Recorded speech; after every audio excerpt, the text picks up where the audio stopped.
నమస్కారం రామకృష్ణ గారు. నమస్తే అండి. కోస్తాంధ్రలో మనం రాజమండ్రి నుంచి అమలాపురం వరకు చర్చించుకున్నామండి. కాకినాడ అమలాపురం అంతా చర్చించుకున్నాం. ఇప్పుడు ఇక్కడ ఏలూరుకు వద్దామండి.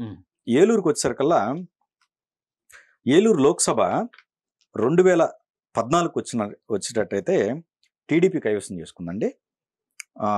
అసెంబ్లీ వచ్చేసరికల్లా టీడీపీ 5, బీజేపీ 1, వైఎస్ఆర్సీపీ 1. ఓకే. తర్వాత 2019 ఏలూరు లోక్సభ వైఎస్ఆర్సీపీ అండి. అసెంబ్లీ విషయానికి వచ్చేసరికల్లా 7 ఏలూరు మొత్తం 0, టీడీపీ 0. సో ఇక్కడ నియోజకవర్గాల వారిగా ఒకసారి చూసుకున్నట్టయితే అండి ఏలూరు అసెంబ్లీ అండి. ఏలూరు వచ్చేసరికి ఇది నెంబర్ 22 వస్తుందండి. 2014లో బడేటి కోటరామారావు టీడీపీ తరఫున పోటీ చేసి 24,603 ఓట్లతో గెలిచాడండి. ఓకే. కాళీకృష్ణ శ్రీనివాస్, ఆళ్ళ కాళీకృష్ణ శ్రీనివాస్ మీద వైసీపీ మీద గెలిచారు. ఓకే. 19లో కాళీకృష్ణ శ్రీనివాస్ వైసీపీ నుంచి బడేటి కోటరామారావు మీద 4,072 ఓట్లతో గెలిచారండి. వైసీపీ గెలిచింది అక్కడ. ఇప్పుడు వచ్చేసరికి సేమ్ మళ్ళీ వాళ్ళిద్దరే పోటీ చేస్తున్నారు. వాళ్ళిద్దరే ఉన్నారు. ఈ 22 నెంబర్ మాస్ నెంబర్ కాబట్టి ఇది టగ్ ఆఫ్ వార్ లో ఉంది. ఫలితం కరెక్ట్ గా ఒకరికనే ఇవ్వలేము. అంటే ఒకసారి అటు ఒకసారి ఇటు వస్తూ ఉంటుంటది, కానీ ఈసారి ఫలితం మాత్రం కరెక్ట్గా. ఓకే. చింతలపూడి అండి. చింతలపూడి వచ్చేసరికి ఇది 42 నెంబర్ అండి. ఇది 2014 పీతల సుజాత పోటీ చేసి టీడీపీ తరఫున 15,164 ఓట్లతోటి గెలిచారండి. బొల్లా దేవిప్రేమి 19లో వచ్చేసరికి ఎలీజా ఉన్నమట్ల ఎలీజా వైసీపీ నుంచి 36,175 ఓట్లతో గెలిచారండి. కర్ర రాజారావు గారు మీద టీడీపీ మీద గెలిచారు. ఇప్పుడు 24లో వచ్చేసరికి కంబం విజయరాజు మారిపోయారు. వాళ్ళు ఎవరు లేరు, ఇద్దరు లేరు. ఇక్కడ ప్రతిసారి ఎవరు ఉంటలా, ఒకరొకరు మారుతాను. సొంగ రోషన్ అండి టీడీపీ తరఫున. ఇది కూడా టైట్ గా ఉంటుందండి నెంబర్ బట్టి ఇది కూడా టైట్ గా. ఓకే. తర్వాత దెందులూరు అండి. దెందులూరు అసెంబ్లీ వచ్చేసరికి 41 వస్తుంది నెంబరు. 14లో చింతలనేని ప్రభాకర్ టీడీపీ తరఫున పోటీ చేసి 17,740 ఓట్లతోటి గెలిచారు. కారుమూరు నాగేశ్వరరావు మీద వైసీపీ మీద గెలిచారు. 19లో వచ్చేసరికి కొటారు అబ్బాయి చౌదరి గెలిచారండి వైసీపీ నుంచి 17,459 ఓట్లతో గెలిచారు. సేమ్ 17,000 ఫిగరే. 17,000 పెద్ద తేడా లేదు. 17,000 అంతే ఫిగర్. చింతమనేని ప్రభాకర్ మీద గెలిచారు. ఇప్పుడు వాళ్ళిద్దరికే పడుతుంది. మళ్ళీ వాళ్ళిద్దరికే పడుతుంది 24. ఇది వచ్చేసరికి కూటమి వస్తుందండి. గట్టి ఫైట్ ఇస్తాడు అబ్బాయి చౌదరి. ఓకే. గట్టి పోటీ, పెద్ద తేడా ఉండదు కూటమి గెలవడానికి కూడా. కొద్దిగా విజయం అనేది మాత్రం వస్తుంది. ఎక్కువ మెజార్టీ రాదు. ఓకే. నెక్స్ట్ కైకలూరు అండి. కైకలూరు వచ్చేసరికి 18 అండి నెంబరు. ఇది 14లో కామినేని శ్రీనివాసరావు పోటీ చేశాడు బీజేపీ తరఫున గెలిచారు. ఉప్పాల రామాప్రసాద్ ఆయన మీద గెలిచాడు వైసీపీ మీద. 19లో వచ్చేసరికి దూలం నాగేశ్వరరావు వైసీపీ నుంచి 9,757 ఓట్లతో గెలిచాడండి. ఇది వెంకటరమణ గారు, జయమంగళ వెంకటరమణ ఆయన మీద గెలిచారు. ఇప్పుడు వచ్చేసరికి దూలం నాగేశ్వరరావు పోటీ చేస్తున్నారు వైసీపీ నుంచి. ఈ యొక్క పొత్తులో భాగంగా కామినేని శ్రీనివాసరావు బీజేపీ పోటీ చేస్తున్నారు. రైట్. ఆయన ఇప్పుడు ఇది మంచి మెజారిటీతో గెలిచారు. 2014 మంచి మెజారిటీతో గెలిచారు. 21,540 మెజారిటీ గెలిచారు. ఇప్పుడు కూడా ఆయన కూటమి గెలుస్తుంది, బీజేపీ గెలుస్తుంది. ఇక్కడ కామినేని శ్రీనివాస్ ఆయనే గెలుస్తారు. ఓకే. తర్వాత పోలవరం అండి. పోలవరం వచ్చేసరికి 33 నెంబర్ అండి. ఇది ఇక్కడికి వచ్చేసరికి టీడీ తరఫున మొడేన్ శ్రీనివాసరావు 15,720 ఓట్లతోటి తెల్లం బాలరాజు మీద గెలిచారండి వైసీపీ మీద.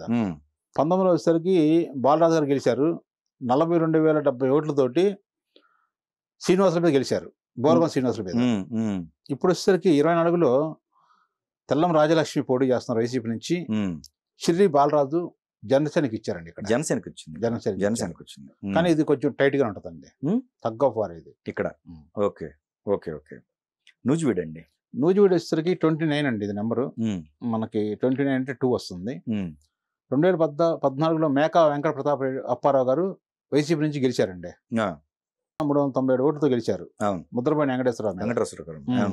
19లో మేకా వెంకట ప్రతాప్ అప్పారావు మళ్ళీ వైసీపీ నుంచి 16,210 ఓట్లతో గెలిచారు. ముద్రపోయిన వెంకటేశ్వరరావు. సేమ్ వీళ్ళిద్దరు కాంబినేషనే.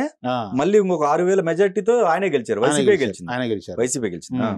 ఇప్పుడు కూడా ప్రతాప్ గారే పోటీ చేస్తున్నారు, అప్పారావు గారు. కానీ ఇక్కడికి వచ్చేసరికి మారింది. టీడీపీ మారింది. ముద్రపల్లి వెంకటేశ్వరరావు వైసీపీ గెలిపారు. ఆయన ఇంకో చోట పోటీ చేస్తున్నారండి. కొలుసు పార్థసారథిని తీసుకొచ్చారండి వైసీపీ ఆయన. ఆయన తీసుకొచ్చి ఇక్కడ టీడీపీ తరఫున పోటీ చేస్తారు. ఇది 29 నెంబరు. కూటమి గెలుస్తుంది నూజివీడు. ఇక్కడ టీడీపీ వస్తుంది, కూటమి వస్తుంది. Okay okay.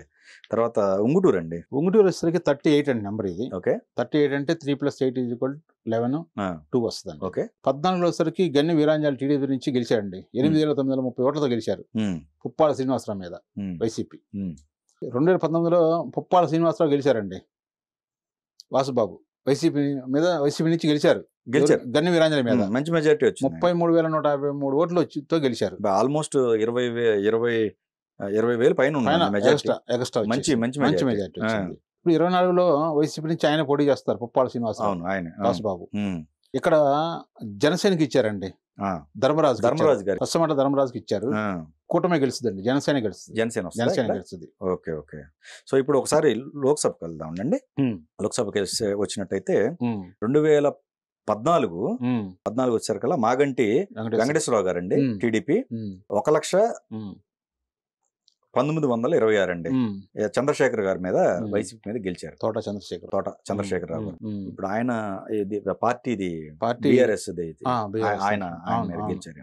తర్వాత కోటగిరి శ్రీధర్ గారు వైసీపీ 2019 1,65,925 మెజారిటీతో గెలిచారు. ఎవరి మీద? ఈయన మీద సేమ్ మాగంటి వెంకటేశ్వరరావు గారి టీడీపీ. సో ఇప్పుడు